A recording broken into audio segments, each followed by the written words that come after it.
Haleluya, salam sukacita. Apa kabar Bapak Ibu Saudara yang diberkati Tuhan?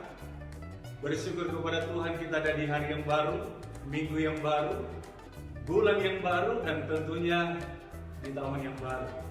Sebab itu saya ucapkan selamat tahun baru buat kita semua. Doa dan harapan saya menyertai Bapak Ibu Saudara semuanya dalam anugerah pemeliharaan Tuhan, dan apapun yang menjadi harapan kita di tahun yang baru ini, kita akan terus menikmati dan mengalami Tuhan, mengalami janjinya, dan terus kita akan melihat setiap hal yang terbaik Tuhan terus kerjakan dan menjadi nikmat dalam hidup kita. Saudara yang diberkati Tuhan, kembali lagi kita dalam program rohani kesayangan kita, inspirasi dan motivasi dari Infinity Ministry. Dan di bulan Januari ini, saudara, tema besar kita adalah menghadirkan sorga di bumi. Saya akan membawa kita untuk melihat satu ayat firman Tuhan, untuk kita boleh lebih memahami bagaimana kita bisa menikmati dan mengalami sorga ketika kita masih hidup di dalam dunia ini. Matius pasal yang ke-6 ayat yang ke-10. Datanglah kerajaanmu, jadilah kehendakmu di bumi seperti di sorga. Saudara yang diberkati Tuhan, kita tahu bersama ayat ini adalah salah satu penggalan daripada doa yang Yesus ajarkan kepada murid-murid. Dan inti daripada ayat ini di dalam ucapan doa adalah bagaimana Yesus berdoa kepada Bapa, dan sekiranya itu juga menjadi perhatian murid-murid dan setiap kita saat ini, bagaimana supaya apa yang menjadi kehendak Bapa di sorga itu bisa terrealisasi dalam kehidupan kita sehari-hari ketika kita masih dalam dunia. Di dunia kita sedang berproses, di dunia sedang kita bagaimana belajar untuk kita boleh ada nantinya ada di sorga, saudara. Bagaimana kita belajar apa yang menjadi kehendak Bapa, kehendak kerajaan sorga, itu terus mulai kita belajar dan lakukan ketika kita masih dalam dunia. Apa kira-kira yang menjadi kehendak Tuhan, kehendak sorga yang harus menjadi realita dalam hidup kita? Saya membawa kita untuk melihat satu kebenaran firman Tuhan, di mana Yesus memberikan keteladanan untuk supaya setiap kita melakukan apa yang menjadi kehendak sorga, kehendak Bapa, kehendak Tuhan yang kita sembah. Matius pasal yang ke-3 ayat yang ke-14 dan 15. Tetapi Yohanes mencegah dia, katanya, "Akulah yang perlu dibaptis olehmu, dan engkau yang datang kepadaku." Lalu Yesus menjawab, katanya kepadanya, "Biarlah hal itu terjadi, karena demikianlah sepatutnya kita menggenapkan seluruh kehendak Allah."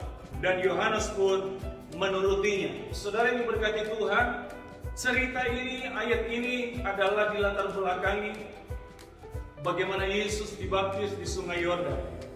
Kita tahu siapa Yesus. Yesus adalah Allah yang jadi manusia.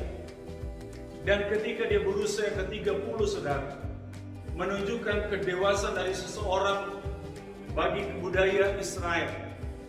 Dia tahu ketika dia dalam usia yang dewasa, apa yang harus dia lakukan.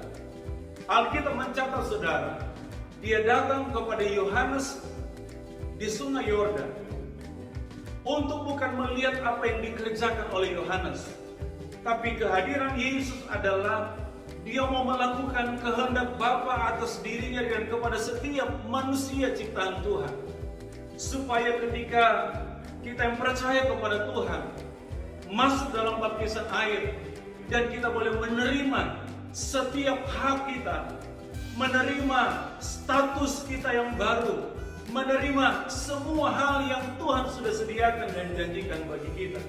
Saudara yang diberkati Tuhan, awalnya ketika Yesus berjumpa dengan Yohanes, Yohanes merasa bahwa ini sesuatu yang tidak mungkin.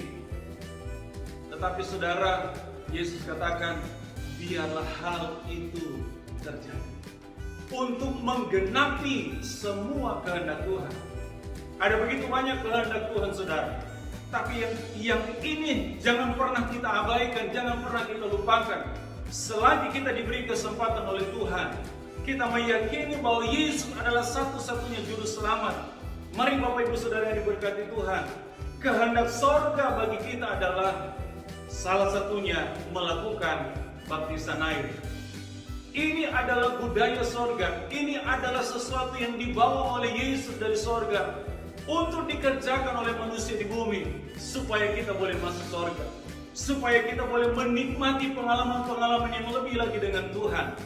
Karena ketika dibaptis, Yesus mendapatkan pengalaman yang luar biasa secara rohani. Ada suara dari sorga berkata, inilah anakku yang kukasihi, kepadanya lah berkenan, aku berkenan. Saya mau katakan saudara, siapapun kita, ketika pun melakukan hal yang sama, kita akan melihat dan mendengar di sorga ada suara yang berkata, inilah anakku yang kukasihi, kepadanya aku berkenan. Dengan kata lain, setiap kita melakukan baptisan air, kita mendapatkan perkenanan daripada Tuhan, kita mendapatkan kasih yang istimewa daripada Tuhan, dan terlebih lagi kita menjadi anak-anak Allah. Dan bicara tentang anak Allah, ada hak yang besar yang kita akan nikmati, mewarisi setiap janji, warisan Bapa bagi kita, baik di sorga dan di bumi. Saudara yang diberkati Tuhan, mari kita mau menjadi salah satu bagian di dalamnya. Kalaupun kita yang sudah melakukan, kita bersyukur semua karena anugerah Tuhan. Tetapi bagi yang belum, saya menganjurkan dari dasar hati yang mengasihi Tuhan dan mengasihi saudara, mari lakukanlah baptisan air, karena itu adalah kehendak Tuhan. Itu adalah bagian gaya sorga yang harus kita lakukan di bumi, sehingga kita akan menikmati apa yang menjadi jaminan sorga bagi kita, terpuaskan bagi kita. Saudara yang diberkati Tuhan, biarlah di awal tahun yang baru, tahun 2023, kita boleh memperhatikan apa yang menjadi hal yang penting dari setiap kehendak Tuhan, yaitu salah satunya melakukan baptisan air. Saudara yang diberkati Tuhan, mari kita akan nikmati dan alami pengalaman-pengalaman yang hebat bersama dengan Tuhan ketika kita boleh hidup dan melakukan kehendak Tuhan. Kita menghadirkan sorga di bumi, terlebih kita menghadirkan sorga dalam hidup kita, dalam keluarga kita, dalam pelayanan kita, dalam semua aspek hidup kita ketika kita hidup dan melakukan kehendak Tuhan. Tuhan dipermuliakan setiap kita menikmati kasih dan berkat. Selamat tahun baru, maju terus di dalam Tuhan, dan mari kita terus bersemangat melakukan kehendak Allah. Tuhan Yesus memberkati.